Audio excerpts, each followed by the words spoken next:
परभनी महानगर पालिका की अनदेखी की वजह से कई नागरिकों के जान को धोखा हो सकता है। परभनी शहर के कई इलाकों के अंदर कचरों के ढिगार देखने को मिल रहे हैं। इसी तरह परभनी के धार रोड परिसर में कचरे का ढिगार देखने को मिला। परभनी मनपा की अनदेखी की वजह से कचरे के ढिगार परभनी के अलग अलग इलाकों के अंदर देखने को मिल रहे हैं और इसी तरह मच्छरों की संख्या बढ़ती हुई दिखाई दे रही है। मच्छरों की संख्या जब बढ़ जाएंगी तो समझना जरूरी है कि बीमारियों की भी बढ़ोतरी हो सकती है। परभनी मनपा की अनदेखी की वजह से परभनी शहर के कई इलाकों में कचरा देखने को मिल रहा है। परभनी मनपा को अतिक्रमण अगर कहीं होता है तो फौरी तौर पर अगर गली के अंदर भी, मामूली गली में भी अतिक्रमण दिखाई दे तो परभनी मनपा को पता चल जाता है कि यहाँ पर अतिक्रमण है।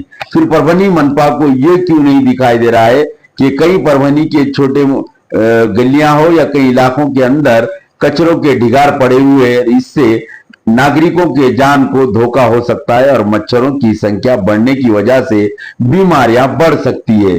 परभनी मनपा की अनदेखी की वजह से नागरिक भी परेशान है और नागरिकों का कहना है कि परभनी मनपा ने आम नागरिकों के जिंदगी से खेलने की ये कोशिश की है। और इसी तरह से अगर देखा जाए तो परभनी के इलाकों में जो पन्नी हो या कई खाने की चीजें उसमें पड़ी होती है और उसकी वजह से जब मच्छर तैयार होते हैं तो जाहिर सी बात है कि बीमारियों की बढ़ना भी लगभग तय माना जा सकता है। और परभनी मनपा की अनदेखी की वजह से लोगों में नाराजगी देखने को मिल रही है।